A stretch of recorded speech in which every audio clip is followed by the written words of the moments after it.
Hi friends, welcome to Hits and Pits with Ebola Cherries. I'm Ebola Cherries, serving you up the hits and the pits from RuPaul's Drag Race around the world. We're doing it all. Philippines, Canada's Drag Race Down Under. We're gonna catch up on Secret Celebrity sometime. But today, we're gonna jump right into the Philippines. Actually, first let's jump into this cute dress. Okay, let me just get into her for a little second. All right, so anyways, we jump into episode 5 of Drag Race Philippines. Ring has just gone home. We talk with Lady Morgana for a second and congratulate Precious Paul and Nicole for winning. And then Brigadine also talks for a minute. As they're coming into the workroom the next day, I love Silhouette's boy outfit and Eva Queen and Minty Fresh coming into the workroom and going, top 8! That is so funny to me. When I used to do shows and we would have shows all weekend, instead of being like, we have 3 shows left, I'd be like, we have 15 more acts left. 15 more acts, you guys. So anyways, I just thought that was really funny. Top 8! So we learn that Ring was being shady to Venus Deluxe, and so she helped Lady Morgana do the lip sync. And we saw how that went down, so, So Mama Pao comes out, and her boy outfit, when she comes into the workroom, is very interesting to me. I'm gonna have to say it's a pit. It's like I know that fashion is just kind of what you can get away with, but it's walking the line, and I'm gonna say that the line for me is the other side of it. It's a pit. So Mama Pao comes in, and she says it's gonna be no mini challenge today. It's just gonna be the Maxi Challenge, which is the Miss Shutacca pageant. It's gonna be the Miss Bitchy pageant. And so she announces that Miss Universe Pia Wurtzbach is going to be there, and the girls all freak out because, she's cute, she's a big deal. As they're kind of talking about getting ready for the pageant, Lady Morgana says, poverty is the best diet. Like it's one of the show answers. I believe that poverty is the best diet. Oh my god, that is so funny. Lady Morgana. Oh, and then they're talking about getting ready, and Minty Fresh says that she's gonna see her twin from Miss Universe 2015. That's so funny. So they're going over the roles. Each of the queens are going to have like a different queen that they portray in the pageant of pageant stereotypes. Brigadine and Eva kind of fighting for the role of Miss Jologs or Miss Tacky. And then Precious Paul and Nicole and Lady Morgana fight for Miss Airhead. Brigadine ends up getting Miss Jologs, and Precious Paul and Nicole ends up getting Miss Air. So they go into rehearsal, and they have a dance rehearsal with Douglas Nieres again, and it's really fast, and they're all kind of visibly like, what's going on? So it's funny that they're coming back to this guy, and then they're all like immediately kind of shook. Pal comes out to introduce everybody, and we have Karen on the panel today, we have Jiggly Caliente on the panel, we have Rajo Laurel on the panel, and we have Pia Wurtzbach, Miss Universe 2015. And right away, my boyfriend goes, wasn't that the one where they said the wrong one, and then they had the whole bit with her being Miss Columbia? So Pal's look for me, she comes out, she says it's her Serpentina dress, and for me, it's the first pit that she's had on the runway, because later when you get up close, you can see it's like kind of, the beadwork is kind of hanging off. It just seems a little bit like, for me, it's a pit. So they start the Miss Shutacca runway. They all come out in bathing suits and do a group dance number. It's clear that they're a mess right away, but they're getting through it. They kind of have individual monologues where they introduce their characters, and then they all come out in their evening gown wear and all have different answers to give. I thought that Miss Stateside, Miss Eva Queen, I thought that she was giving some really funny answers, because it was some of the answers that she gave would be like, kind of like what RuPaul would give in terms of, my problems were all because of me, like my inner saboteur, and then she's like, and then I solved my problems all on my own. Just a really funny answer. John Santos, our panelist, comes out as host Steve Gravy, and they're roasting Steve Harvey that announced the wrong winner. And so Steve Gravy and Karen are the hosts for the Miss Shutacca pageant, and they're just being really like yucking it up, being really cheesy. They got jokes. It's a fun time. there's this section where he's getting electrocuted by this thing, and she just goes, while he's being electrocuted, let's go on to blah blah blah. Just dumb, hosty dumb things. It was fun. So the whole performance of the Miss Shutacca pageant, they end up giving a ranking, and it ends up being Miss Airhead that wins the crown, but then they end up taking Pia from off of the panel and giving her the crown. So it just is like a big gag and just kind of an improv challenge for them to kind of get out there and show how they are under pressure. So at the end of the show, the last person there is just Raho clapping, and he's like, and I live for him because he'll be like, no, but he's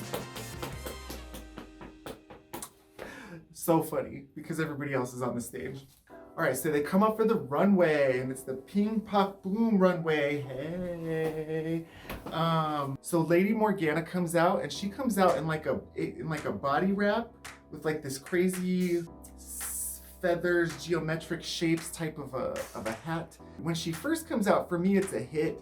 But then she takes the robe off, and she's in this asymmetrical bodysuit, and it's no pads. We're not getting a body in a shape. For me, it's a hit before, but it's a hit after. Minty Fresh comes out in this really gorgeous swagged gown that comes up in the front and has these big folds, and then it kind of drapes around long in the back. And she says it's to honor women, it's to honor mothers, and it's, they say it's giving pink pussy energy from the girls group challenge. But yeah, it's just very, when your name rhymes with a part of the female anatomy. Dolores! For me, Minty's look is a hit. She looks great. So Precious Paula Nicole comes out, and she has some really cool things going on, but all together, I don't know if it all comes together. So she has a horse head on, like a horse head fascinator, and then she has some really cool makeup that kind of blanks her face out. And I like the big sleeves that she has on it, but in the end, it's just kind of like a really plain corset and bodysuit. And I know that we're supposed to have the illusion of we're looking up at the horse, but it's like the pieces don't quite come together for me. It's a bit. Oh my God, Silhouette comes out in this gorgeous pink dress with this bunched up, with this fabric draped and swagged around the shoulders. It's a little pink dress. It's got some asymmetrical cutouts, and she's got this really cool hat pinned on. Silhouette looks great. It's a hit. Then Marina comes out. She's in floral scarf and head wrap. She's a housewife. She's watering the garden. And she has these really cool structured hips coming out on the side. It's a hit. She looks fantastic. Venus Deluxe comes out, and she's getting ready. She has rollers in her hair. She's in a robe. For me, the look is a cool concept, but it doesn't quite, it's not giving the boom. It's not giving the boom.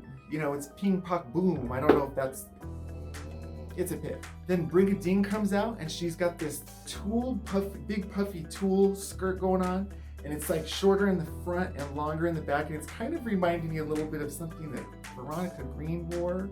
Am I making that up? Did Veronica Green wear that? It was like a yellow version. But it's a really cool, she's got these boots, she's got these gloves, she's kind of like a rocker chick. She's giving this like different energy. It's a hit for me. Ebola Queen comes out looking great. She has this metallic bodice, and then this awesome fabric that is just swagged around and then comes up to her arms on the wrists. She is looking amazing as always. Ebola Queen is a hit. So Minty and Eva are declared safe, and as they're going backstage, Ebola Queen says, "Safe is a nice place to drink." Hey!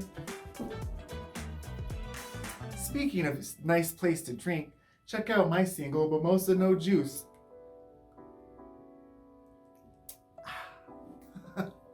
So it ends up being that Marina wins the challenge, and Silhouette is also in the top. Lady Morgana, Brigadine, and Venus Deluxe are on the bottom. Venus is declared safe. She's crying. She does her full reveal. It's kind of like it's a lot of tears for safe girl. But you go ahead and give them that reveal. You get that screen time. So Lady Morgana and Brigadine have a lip sync, and it's a really intense lip sync. They're both fighting for it. They're both getting the words out. I thought Lady Morgana was really intense with the pronunciation of the words. She was out there like spitting really right into the judge's face. They both do their reveals right away. Lady Morgana got rid of her hat, and Brigadine got rid of her dress. It seemed like she had already blown the back out of her zipper of what she was revealing into. So Lady Morgana's giving a more direct to the judges, and Brigading's kind of hanging back and being a little more cool. And then Brigadine comes out with the hairspray and sprays her wig down and is giving this like different rocker vibe. It ends up being that Brigadine wins the lip sync, and the song that they lip synced to was Ate Sandali by Maris Rakal Band. Anyways, it was a great lip sync, and we really got to know Lady Morgana. So her exit speech like went on for a minute, but she talks about how she's the only queen from the provinces or the regionals. And it seemed like as she was going on that everybody was kind of very deeply touched by what she was saying, and that like she was reaching another level of with her being eliminated on the pageant. She was giving like a pageant-y type of speech on her exit, but she was giving an inspirational speech. The girls were all crying, and you could tell they all really love her because they all came up and hugged her on the runway at the end, and they were just all devastated to have her be gone. But she brought a really fun energy. She was a good time. So Minty Fresh and Ebola Queen head backstage for Untucked. They're talking about what a great time it is to be gay, and the answers that they gave in the pageant of how would you respond to a homophobe. And Minty Fresh says, motherfucker, it's fun to be gay, or whatever. Good times. The girls all come back into Untucked, and Lady Morgana says she didn't know that Santa Santita meant somebody that was faking being really nice, or somebody that was nice but also naughty. And Marina Summers goes, did you ask?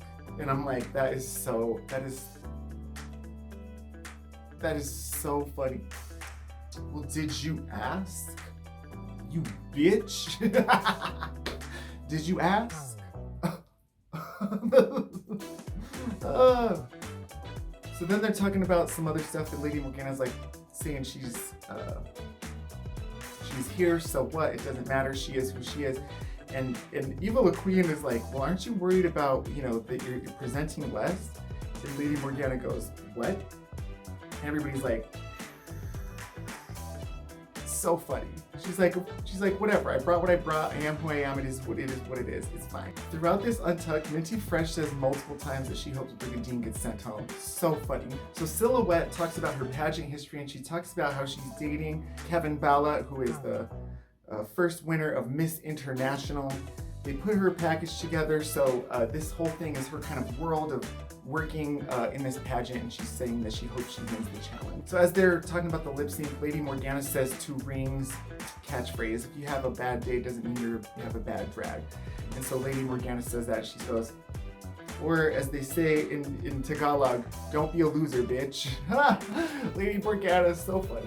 Oh my God. So as Lady Morgana is packing up, she gets a present from both Calla Karen and Jiggly. She gets letters from all the girls. You can just tell that they really love her a lot. We'll miss you, Lady Morgana, and you really killed it. All right, so moving on to Canada's Drag Race. This week it was the finale. Woo! I'm doing a little Giselle lullaby, pink champagne, fantasy. How about that? Anyway, so the episode starts, and they come in from the last. They come in from Vivian's elimination, and they're all talking about stuff. They're gonna win the crown. They're gonna win the crown. They're gonna snatch the crown, etc., etc., etc. And Kimmy says something on this episode that I'm like, I could tell, girl. I could tell. Kimmy says that she thought she was going home that night, and I'm like, she was dancing like it. Kimmy was dancing like she knew she was going home that night. So she had everything to prove. She was like, she was doing it. Can you see my earrings?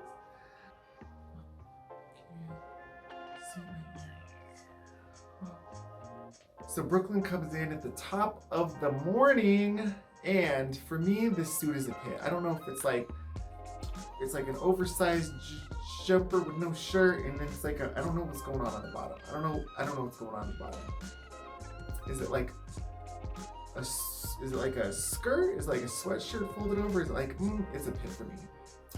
Anyways, Brooklyn announces that they're going to write their own lyrics to the song True North, Strong and Fierce.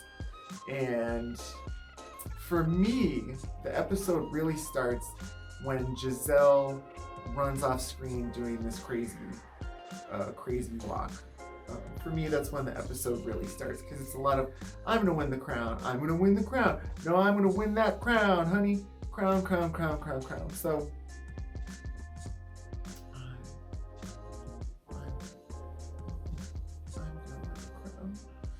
I'm gonna win the crown. Oh, me, me winning the crown.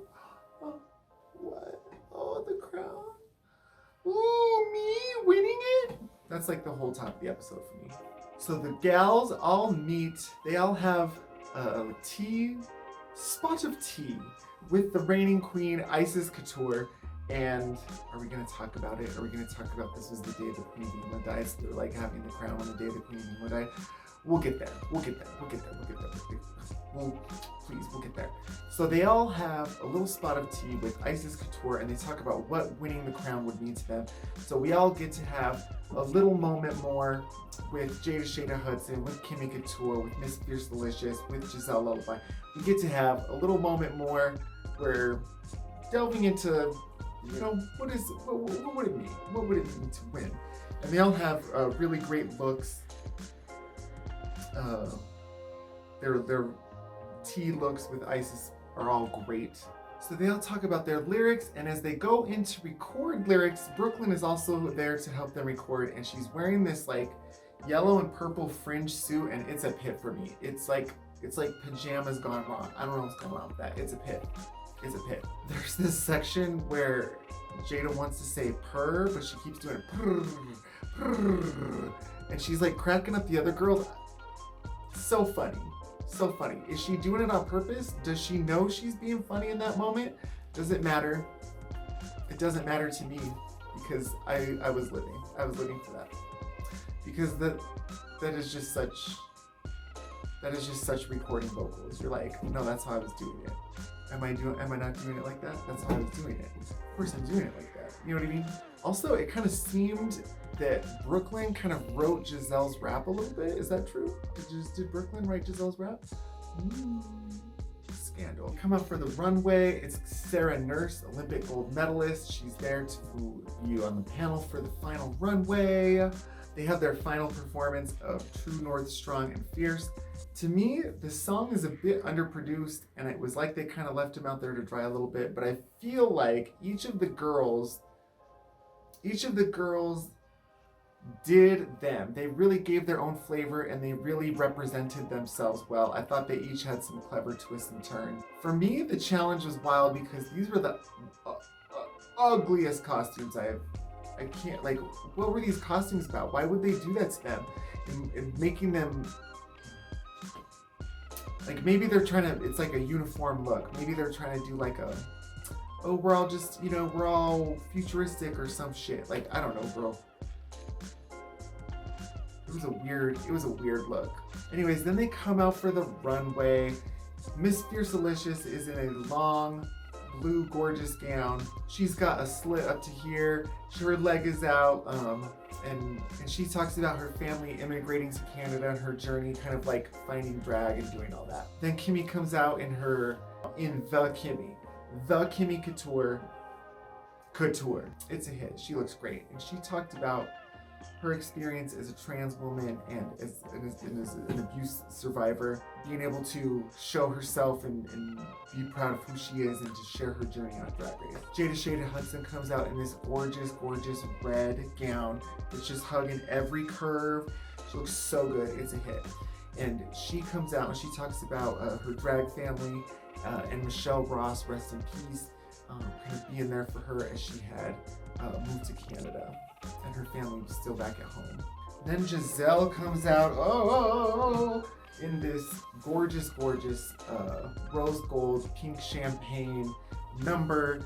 The jewels are coming up the bodice, and the nude illusion is so perfect. It just looks like it's floating in air, and it's just swooped and swagged around. She's got this big shawl, and her hair is just geometric, stacked up high. She talks about how her family quit religion for her because she kind of helped open their eyes to a new world and all that kind of thing. all the queens on the runway tonight, all the gorgeous looks, all the custom couture, all the drag finery we have going on. Nary a titty to be seen, okay? Nary a hip, pad, or a titty to be seen, all right? What's going on this runway? So as the judges deliberate, the girls all go backstage where Miss Mosu calls her Miss Fakealicious, and Giselle's reaction to her calling Miss Fiercealicious Miss Fakealicious, where Giselle's like, is so funny to me because it's like it touched a nerve that everybody was like wanting to say it, but nobody wanted to say it out loud. So funny. So, Miss Mosu, like that's the shade and the drama and the tea that we live for, because we could tell that the people there were gagged. You know what I mean? And like that's what makes it fun for us. It's not just that it's mean or that it's like a read. It's like Miss Fiercealicious goes, oh, okay. You know, like she knows it's a read, but it was everybody else's reactions to it that made it so perfect. So Miss Mosu, thank you. So all the queens return for the final runway. Halal Bae comes out in a gown that says "Stop displacing us," and it's giving traditional patterns. It's giving I don't know, is it structured like wire in the like I don't know how it's like structured in the thing, but we got the letters on there. And comes out and does the rap, has the blood on the hands, "Stop displacing us," talking to about colonial powers. You know, when this aired on Thursday, that was I mean, Miss Mosu comes out, she looks great, it's a hit. Where did her lip go? What happened to her lip? I don't know. Anyway, it's a hit. Shelazon LaRue comes out in a gorgeous nude dress. It's cinched at the waist. It's a little mini skirt with a hat. She looks so cute. I love her smile. It's a hit. Chaos comes out in black feathers with like a cutaway hips, and it just is like a really cool, like edgy looking piece.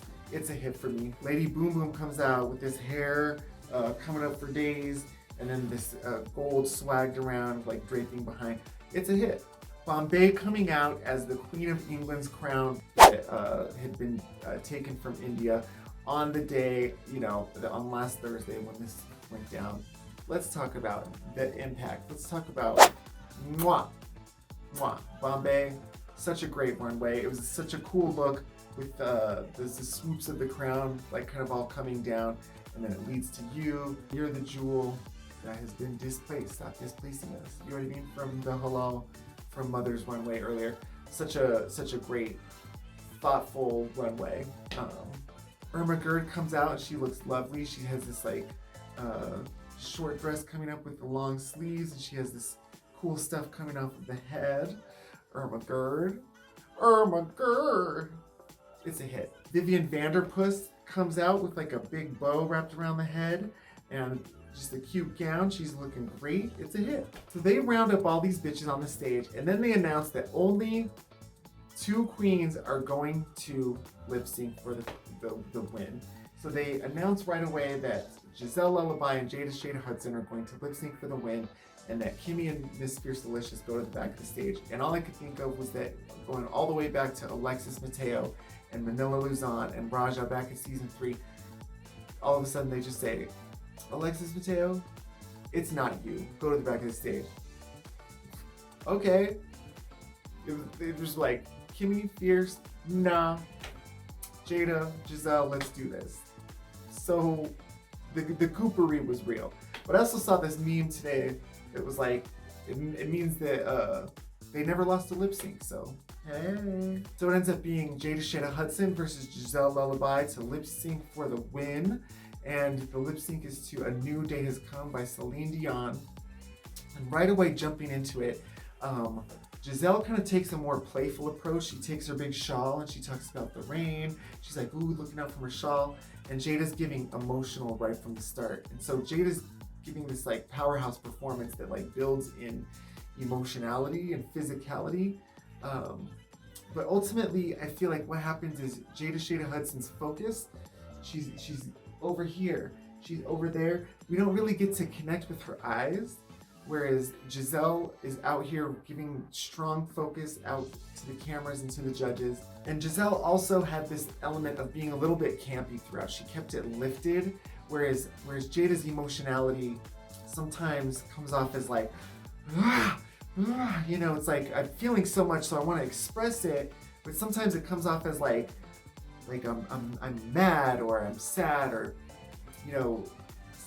Whereas Giselle's moment where she's taking it goes, huh, and then at the end she did a little bit of the, like a drag queen, she did a little bit of like the mouth movement, drag queen lip sync moment. So she kept it playful, and it was also about, you know, like, this isn't a sad song, it's a happy song. So she kept like finding, you know, new things that were lifting and brightening.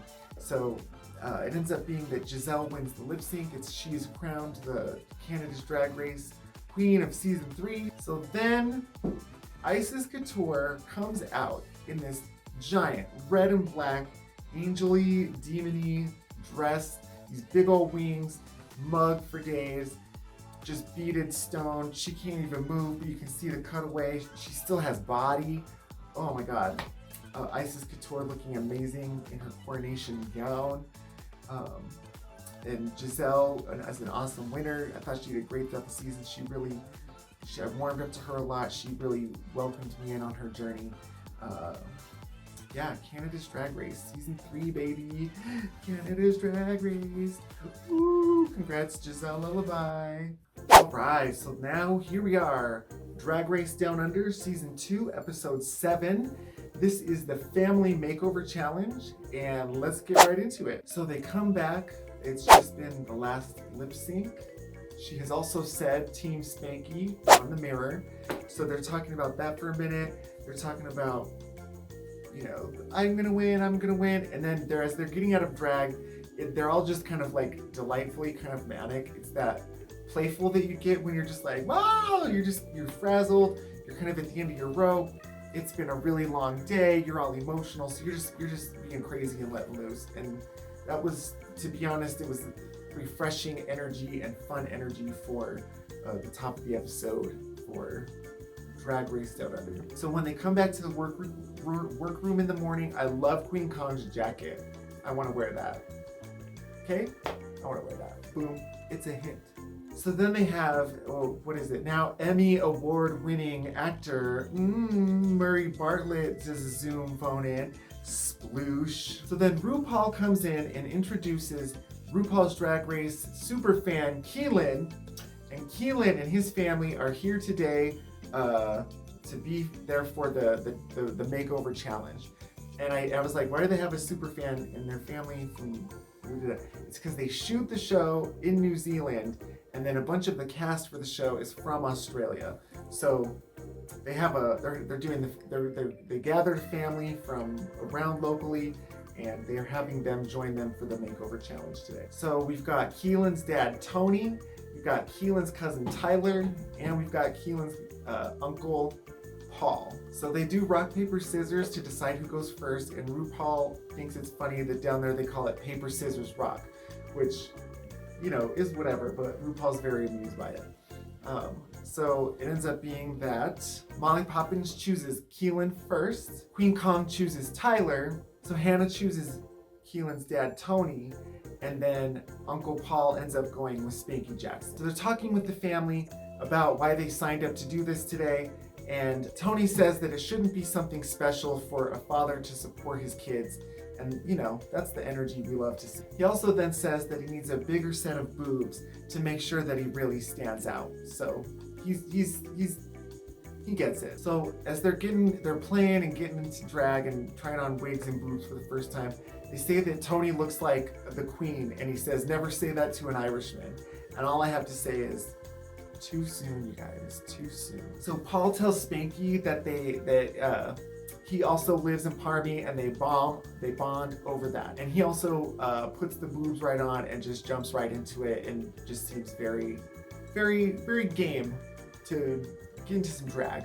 Queen Kong is talking with Tyler, talking about why we want to do it, and Tyler says, well, you know, gay people have to try sports or doing whatever that they don't want to do growing up. So why shouldn't we try this just to see how the other half lives, basically. So they're all kind of talking and bonding and just having a great time. And it was around this time, you know, maybe 20 minutes into the episode where I'm like, this is such a different energy than anything the rest of the season that's happened. And I'm like, oh, right, it's because Bev is gone. they're Spanky's talking to Paul and they got to get ready. And Spanky says, we're between half a tank and 2 hobbits, so we're the sexy people. So funny. So they're getting their gents ready for the runway. They're all trying on heels, and then they end up deciding that it's a walk-off. It's a walk-off. It's a walk-off. So they end up doing a walk-off. They're all having a great time. What is it? The brothers are like hitting each other in the junk.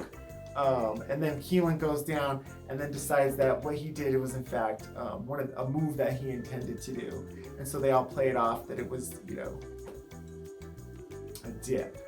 Then RuPaul is coming and doing the interviews, the walkthrough of the groups, the pairings. And Hannah says that they're gonna do some rigging. And RuPaul says, oh yes, all my drag is an intricate series of harnesses and pulleys or whatever. That is so funny. Like just dry ass RuPaul just sitting there going, oh yes, like all of my drag is just a complicated system of levers and pulleys. That is so dumb, so funny. As they're getting dressed and getting into drag, Keelan has some opinions, girl, and it's kind of rattling Molly a little bit that Keelan's like, the dress should be like this and it should be like that. Which, first of all, she's right. The dress could have just had some little, little pinned up moments to make it a little saucier in the front. She was right about that, gal. We could have taken a little bit of notes on that. But it's just really funny because how many times on the makeover challenge does somebody come in with notes? You know what I mean? Like, way to go, Keelan. Like, so then Norvina announces the makeup challenge, and then they all are sharing stories as they get ready. Then they hit the runway. First, everybody looks great. RuPaul looks great. Michelle looks great. Reese looks great. Everybody looks great. So Queen Kong comes out with Tyler, aka Sister Kong, and they're giving an older sister with multiple kids and husbands, and a younger, fresh-faced sister. They're giving, good and evil sister. They look great. Sister Kong looks great. Like, great. Like, oh, she looks great. It's like my first time in drag, and I thought it was a little... okay. Then Molly Poppins comes out with her dragged out her Candy Flippins, and they're giving sweet and sour. It's an homage to, those toys. Strawberry Shortcake and her little friend, the other one. So she's being like a little dowdy mom, and she's saying, no, you have to do this. And then she's being like a sourpuss, and she's saying, no, I don't want to do that. It's a hit for me. It's really cute. It would have been cute if they did pin it up or do a little bit of an adjustment to make it more how she wanted, but in the end, it's a hit for me. And then Spanky and Flash Jackson come out as Pineapple Pizza Slut. And honestly, work. Michelle says that Spanky is breathtakingly beautiful. And I just have to say,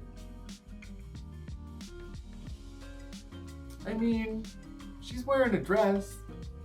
And then Hanaconda comes out with her dragged out her Helly Gator, and they're giving, dark and light princess, evil queen, and light queen, and then they fight, and then they come together in the end.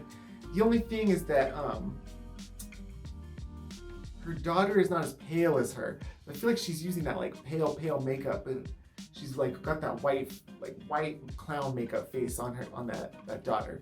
And I don't know if it's just like the end of a day of shooting or whatever, but Helly Gator, you can just tell is not feeling it. And then an Untucked is like, with them legs out, so funny. So funny. So then whenever they're doing deliberations and RuPaul says silence and then, and then Reese just does these Scooby-Doo faces, that's so funny to me.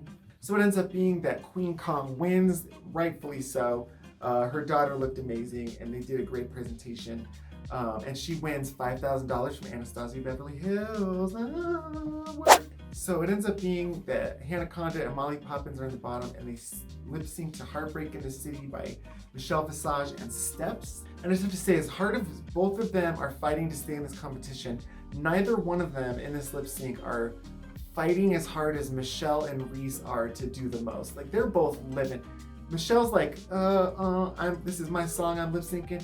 And Reese is over there like, he's not even looking. He's just jamming, dancing, living, man. Like,